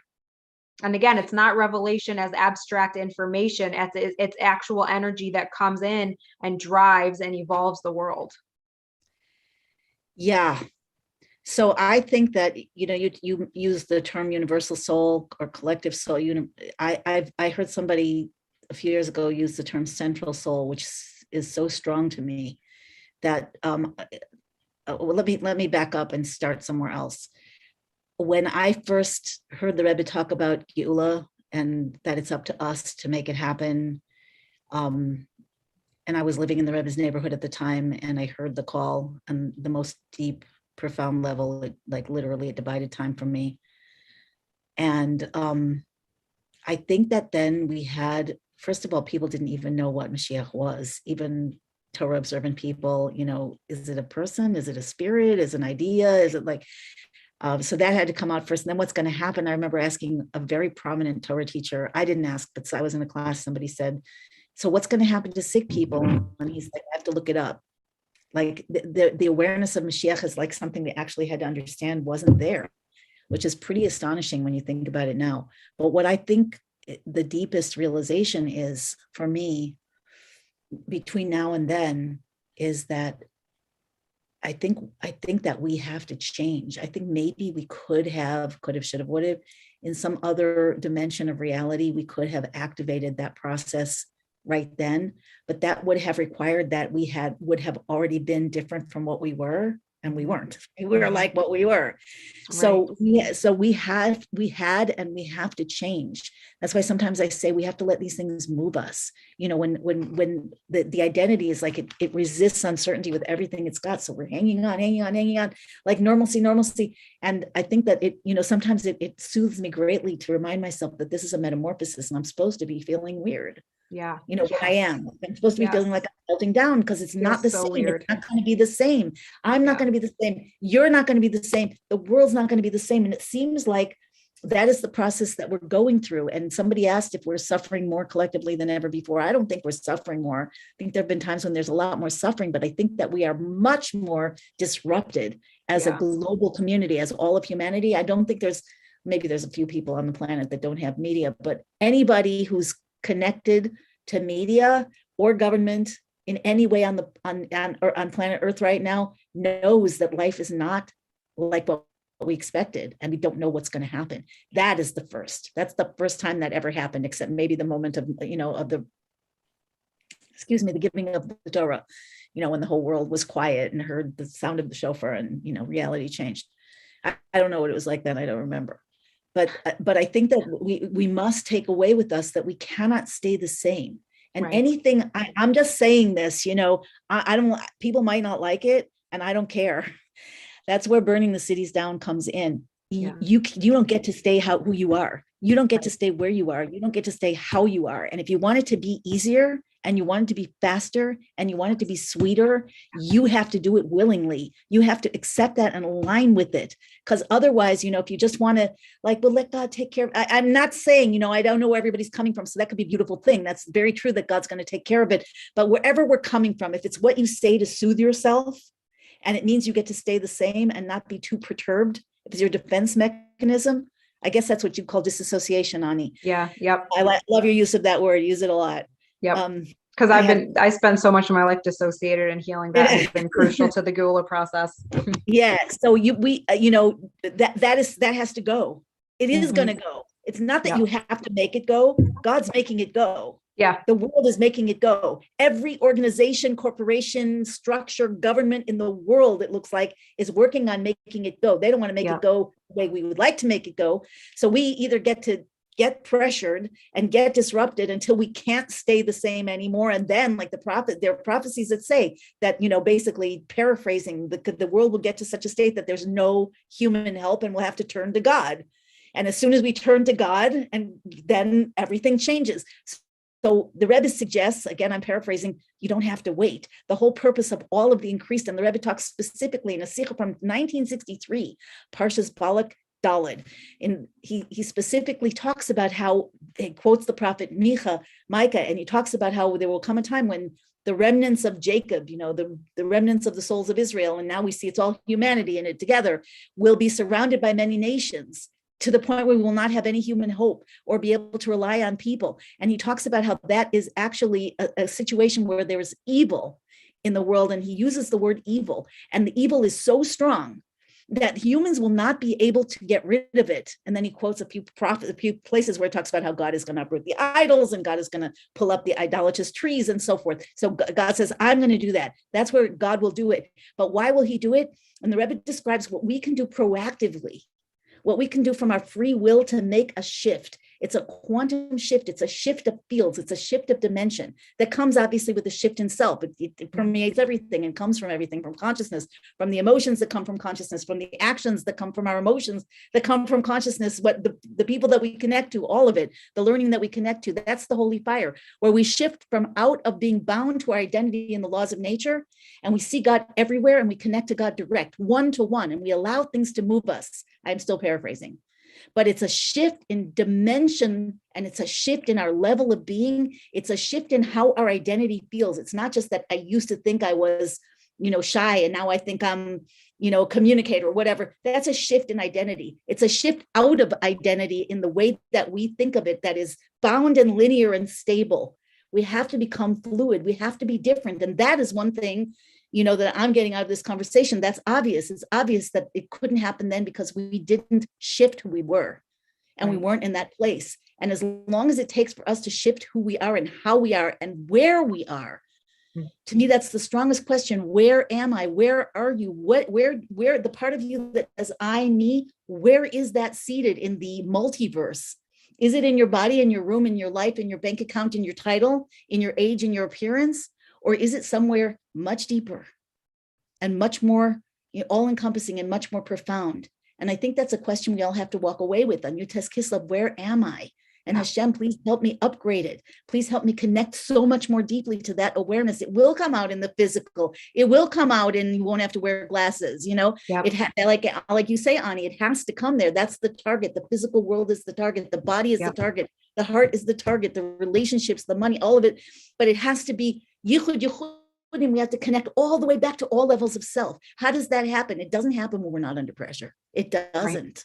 I wish it did, but it doesn't. The olive, the muscle that's given in Chassidus about squeezing the olive, that's the light of the soul that causes this hard object, or whatever, this inedible object that has to be cured to become edible, and then has to be squeezed to get the oil out, and then it turns into light. Or the coal, I've been thinking about the coal under pressure. That's when it turns into a diamond. There is this phenomenon. A baby gets born from pressure.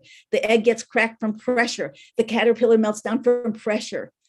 The phoenix from fire. I mean, that's even more, maybe fire, where our choice comes in. Maybe when we, the phoenix sets itself on fire, let's set ourselves on fire. It doesn't mean we have to burn away. We just burn off the shell. and Right. then the newness rises. And this is a pattern that happens again and again and again. Right. And this is, we have a choice too, though, because if we default to needing to be squeezed, then we're going to get squeezed. But the Rebbe actually tells us in the talk that he gave on Shavuos in 1991, one of the talks he gave on Shavuos, that in Yemos HaMashiach, in this first phase of Geula, there is still, we're still in Geula, that it's the first phase. Geula is a process. It's not a, oh my God, everything's amazing. It's a process that needs our active participation to shift ourselves, which is what Shifra Khan is saying, what we've been saying, that the Rebbe says there is still a potential for Ra, for evil to be in the world, to manifest in the world. That hasn't been totally canceled out yet.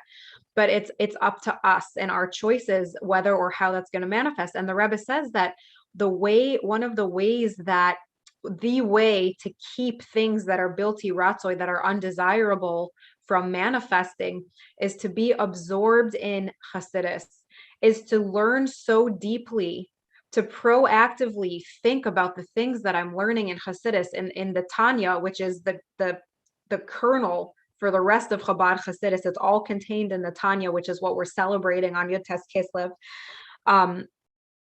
That when we learn so deeply and integrate so deeply what we're learning, it shifts our consciousness proactively without having to wait for the suffering and the gullus stuff and the squeeze to come out. Now, that stuff may still come in order to help us to go deeper, but we can proactively choose to do this work by learning and upgrading our identity proactively, by Farbrengen together, by learning deeply together, that we don't have to have these undesirable things coming into the world to force us into the squeeze and the suffering. If it's happening, then we can say, then it's necessary right now to squeeze us, to cleanse something out of us, to bring us to go deeper. But one of the most amazing ways that we can make this shift again more easy and to do it proactively is to be learning Hasidus and shifting my identity to my deeper quantum self, which is what Hasidus gives us the ability to do, shifting my vision of the world and of reality to this amazing godly place, which is when we become absorbed in Hasidus to the point that, like, it's in my kishkas, it's in my guts. I'm changing myself so deeply. I'm engaging in the work proactively, so I can go in and I can face the darkness without having to be triggered by something, God forbid, bad externally. Like, I've been through internally like hell over the past year, like absolute Gehenna, which is, an afterlife cleansing process. And thank God there hasn't been that much in my life that happened that, like, if somebody looked at, what went on in my life externally over the past year, they've been like, what are you complaining about? Do you have any idea what other people have been through? And yet, because I've kind of been willing to go in and open up these pekalas proactively, and I literally, like 2 or 3 years ago, I turned to my godly soul and I said, I want you in the driver's seat. And I was expecting it unconsciously to be this magical poof. Oh, I'm enlightened. But it's been like intense gut churning work. But I literally just made this connection now, that because I was like proactively, I want to do this inner work, I was able to go in there, and it was still hard. I was still, I mentioned these, it felt like a hell internally, this cleansing, this constant stream of existential death. But if you looked at my life externally over the past year, the things that triggered me were so subtle. They were so subtle. You would not look at my life and say, look at these catastrophic things that had to happen to you in order to get you to this place. The triggers were so subtle, but they were enough to get me to do this existential work. And we can transform our process, which is still going to be intense, but we can transform it so that these things that are bilti ratzoi, undesirable, don't have to manifest to get us into these spaces.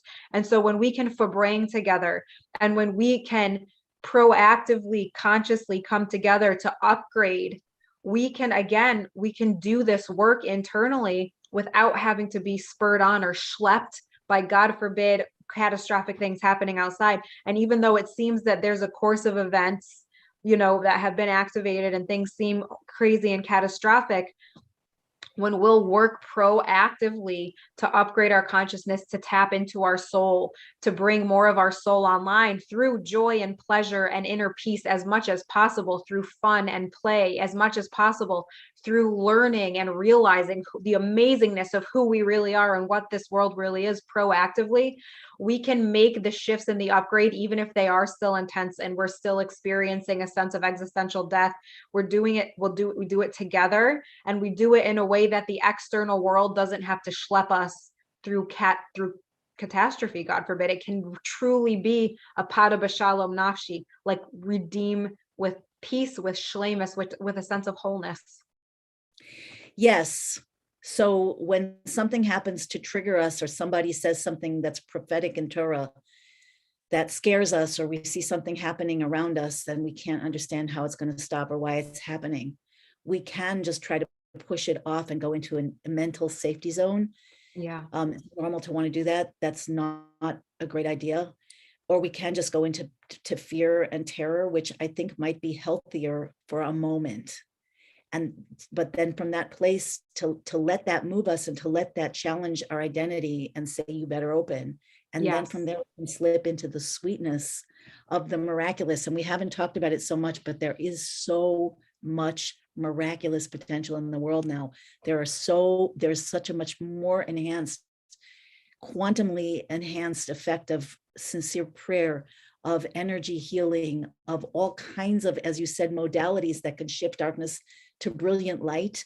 And when the most brilliant light is in the darkness. So I don't even know if it has to be so, as intense as it has been. We don't know anything. We don't need to limit ourselves, because we can allow for miracles. And I think that's part of it. I think part of it is like, how much Gula are we ready? Are we willing to just allow? How much are we allowed? Are we willing to let Hashem do for us? But it has to come from a deep, authentic place. It has to come from real connection. And that's the big trick. And Yona Rivka, I am with what you're saying. It's like, keep reading it again and again. Yona Rivka writes, the suffering that we know we're not supposed to be, is that we know we're not supposed to be suffering. Suffering during the Gullus is somehow understandable. Suffering now with Geula at our fingertips is absolutely incomprehensible. I am so there. And that's really the source of my question. But even that, we don't get that choice. We don't get to say, there's nowhere to go, because there is only God. So we get to say, okay, how can I sink in deeper and have more influence? How can I sink in deeper and choose redemption? Yeah, it's not about going in to dissociate. It's about going in to face everything, to be in ourselves in a real way. Yes. And again, what you're saying here, Yona Rivka, I'm going to say yes to that. It's a kind of a spiritual workout. So the intensity, when the first time you go through an intense facing of something, like the first time I ever got in line and taught a class, I said it, I created it and advertised it 3 months ahead of time to enjoy people signing up, but to give myself a lot of time before I had to show up. And the day that I had to show up, I literally had intestinal issues. I could hardly breathe. I didn't know how I was going to get my mouth to say the first word. It was so scary. But once I got 5 minutes in and it started to flow, and then especially when it was over, I realized that my fear doesn't ever have to stop me. And that was so now I could be scared in the context of, this doesn't mean anything. Right. And that was real for me. And I think that that's really what we are going through, that we do when we do this avoda, when we do this transformational process where we become bigger and bigger, more and more flexible vessels to hold infinite self and infinite source, infinite Hashem, and to perceive it in the world and in each other. It can be in the context of, wow, like surfers, a big wave. It really can be like that a lot of the time. And how do we know it can be like that all the time? We don't. Sure. Somebody's asking for you to explain disassociate. Okay. Dissociation it's a psychological term. It's a defense mechanism. And it's when it generally happens when, God forbid, a person is experiencing a trauma, and your sense of self literally disassociates from yourself, so to speak. It's almost like, here's me and here's the experience that I'm having, but my awareness of it is out here. I'm not in my experience. It's like I'm like hovering around myself in my life in a way that I'm not really in the driver's seat. If you want to Google like a precise definition of it, go right ahead, because I just kind of gave more the experience of it. But dissociated means I'm not really in my experience. I'm kind of just hovering around my experience, my life, myself, but I'm not really in it. I'm not in the driver's seat in my own self, essentially. Yeah. Is that about it? We almost have to go there in order to cope with what's going on around us before we can go in. Right. Exactly. That's where the miracles happen. Right. Exactly. Because that's what I heard Rabbi Moshe Ginot, who I'm a massive fan of, said the other day, that in that Tahom Rabbah, in those depths of our subconscious, of our unconscious, that's where those cosmic creative forces live. And so in order to really tap into the real force that is our soul, that we have to go into those Tahom Rabbah, into that depth. Somebody just said, how do you do tshuva for dissociation? It's not an avera, it's not a tshuva, it's a healing that's needed. Because we've dissociated usually because of trauma. So literally just by healing trauma, by doing more to get connected to our body. There's a lot of ways to do that, even just exercise. There's a lot of movement classes, anything that helps us to get connected to our feelings and to our body, heals dissociation. It's not an avera. It's a defense mechanism. It's been necessary. As Jews, we've had to be dissociated for most of history because it wasn't safe for us to really be in our bodies and be in the world. It's only because Geula is here that we're ready to heal the dissociation and be here. Right. Yeah, it's a new power that we have, that we're given. Exactly. Yeah. That it's safe to do, even if it doesn't feel safe. Yeah. And yeah, you mentioned Nechama, to choose the fire of Chassidus over the pressure of negative cleansing. And I love that you said it that way, because Chassidus is like light. We see it as light, or like oil, or like water, and it is like that. It's deeply pleasurable to immerse in it and learn it, and you feel like you're just dropping through dimensions and having downloads of information and making connections. Sometimes in the class I used to have in Jerusalem with a lot of conscious women for 3.5 years, sometimes we'd like look at the text, we'd go into the text, and we'd finish and we just look up and see where we were, and nobody could talk. Yeah. Because the wonder was so intense. And I don't know if we could have described afterwards, like, what was that we just, that just happened to us there, but it was very real. But it's also, I think at this point in history, you have to fight fire with fire. Yeah, and I think with holy fire. We need to burn down all the things that separate ourselves, including our own fear, including our negative paradigms, our limiting paradigms. And we have to do it with holy fire. Holy fire doesn't, it's like the burning bush. It only destroys what is hiding, the truth and the goodness and the godliness. Yeah. But we must learn to use holy fire. Yeah. Somebody asked, could we say Mashiach is dissociated till we each remember our soul? I would say yes. That is amazing way to put it. Yes. Yeah.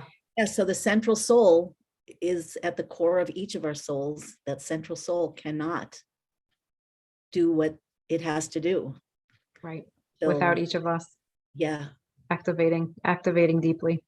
So to answer the question, when would the Mashiach actually show up? I think maybe I already did answer what I thought, but I think that it's not going to be like what we thought, that it's not going to be without our changing. That is, our perceptions change and our sense of reality changes, which Hashem is definitely helping with. For everybody in the world, we need to bring what we need to bring as souls of Israel, Jews, or those who are part of, who are choosing to be part of the Jewish mission. Even if you're not a part of the Jewish people, we need to bring that God awareness and that Torah awareness and that deeper soul awareness and that Geula awareness into every conversation that we have, whether it's with ourselves, with somebody else, in our living, in everything that we do, till that light just explodes. Yeah. Everything that's happening anyway. And just the more each one of us activates those deeper part of ourselves, the more we activate those deeper parts of ourselves, we just automatically start to bring that out in other people. That our baseline consciousness, as we invite that inner Mashiach into our baseline consciousness and how we operate, you just start to automatically, like, other people are able to connect more deeply when they're in your presence. You become a beacon of Geula. And the more each one of us do that and transform ourselves, it makes it easier and easier for other people to just look at us and say, I get it. I get how to do it. And it doesn't have to be the whole intense process. The more each one of us bring this online in ourselves, people can look at us and have their eyes opened the way the Rebbe said. We just have to open our eyes. Somebody asked to Right. explain healing with fire. So I'll just say what that has meant for me. And then Shifra Chana, you can say, whatever it means differently for you.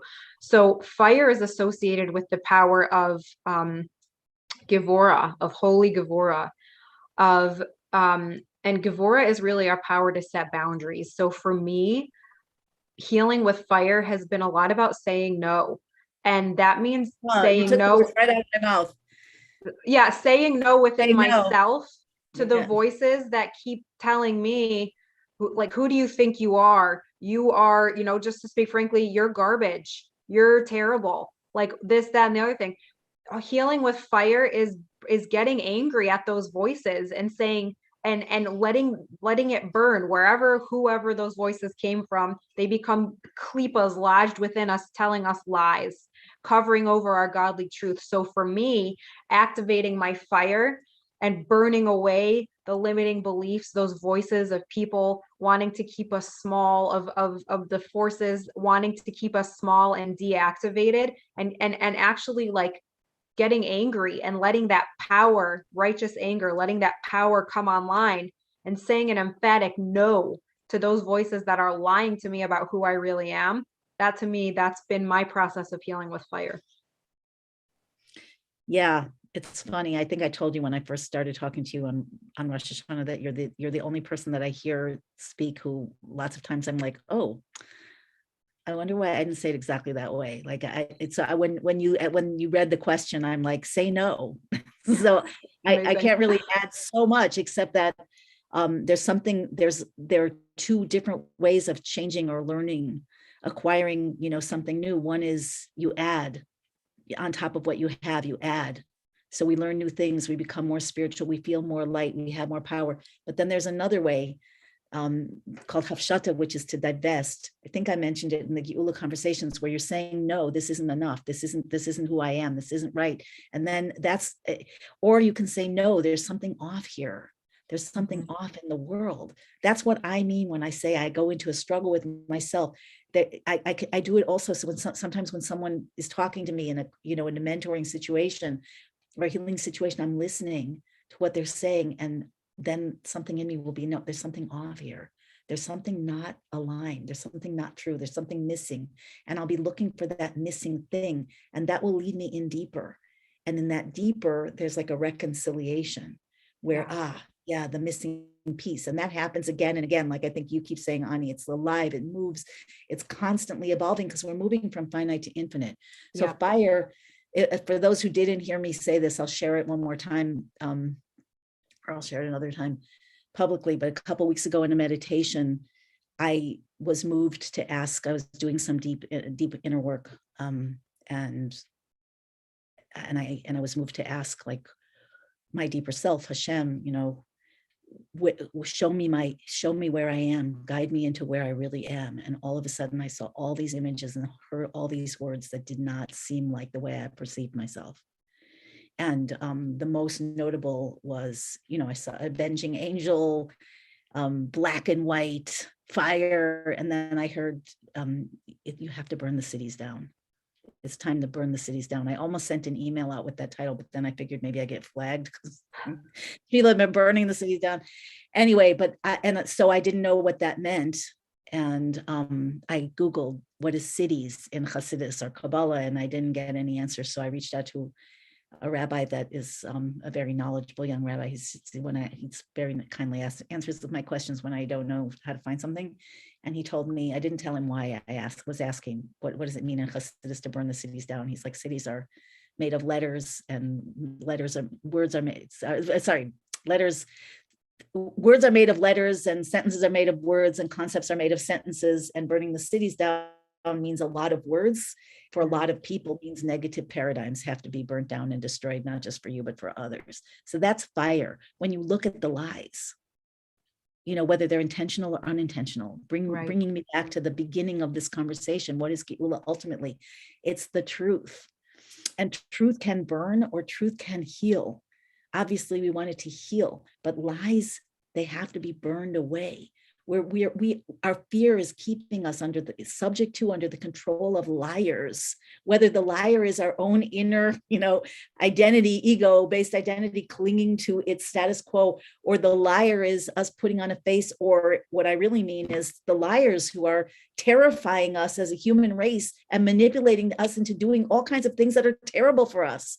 And then manipulating us into dividing and separating from other people and considering someone else to be the problem when we're both just victims in that sense of the lies. This is all the snake. This is all the enemy. And we need to see the truth and we need to burn it down. That doesn't mean we need to go out and literally with torches. That's not how we do things. We burn down by understanding, by consciousness, by the holy fire. So to see the truth, to seek the truth, to learn the truth, to connect, like Anya was saying, with communities of people who are seeing the truth. Become truth seekers. Do not be sheep anymore. We're not here to be sheep. We're not here. Yes, of course. It goes with the territory. It gets triggered so that we can work with it and transform it. That's the work. Yeah. To burn that too, to bring that in a holy fire to Hashem, to ask for healing, to pray for healing. Miracles happen when you ask from your authentic self. I see things happening literally from prayer that are literally not possible. Really, a lot, more and more and more. But it comes as I uncover like the raw self. So don't be a sheep. Don't be subject to liars. Don't lie to yourself, even if you're going to still indulge yourself. Okay, that I can understand. Sometimes you just have to, but don't lie about it. Right. Don't lie. Burn down the lies. And those are on deeper and deeper levels, through burning down all of the lies of other people and ourselves, through seeing ourselves as warriors for truth, as having holy fire. You're not doing it alone. You're not even doing it with others. You are doing it with others, but we're all just channeling God's holy fire, that when the lies are revealed, the truth is right here. When the gullus is burned away, when the illusion is burned away, the Geula is right here. It was already, but we're not able to connect to it because our consciousness is believing and identifying with the lies. Our frequency is vibrating with the lies. And the fear, there's a weaponized fear being directed at us constantly from all over the place. We're being manipulated beyond human belief by design. Stop listening. Say no more. And if you don't know how to distinguish, get together with other people who do. And change your consciousness, like Ani's been saying, like we've both been saying the whole time. That's how you heal with fire. Yeah. L'chaim. L'chaim. Anyone's got to drink l'chaim. Electrolyte water. Mud water. Okay. Are we done? Should we look at the questions and comments before we? I feel good about this. Thank God. Wow, it's been a nice fire. Shepherds and shepherds. Yeah. These guys, the guy who murdered, was that this morning? That was yesterday, right? Yeah. So horrible. He lived in the neighborhood in Jerusalem when we moved to Jerusalem, and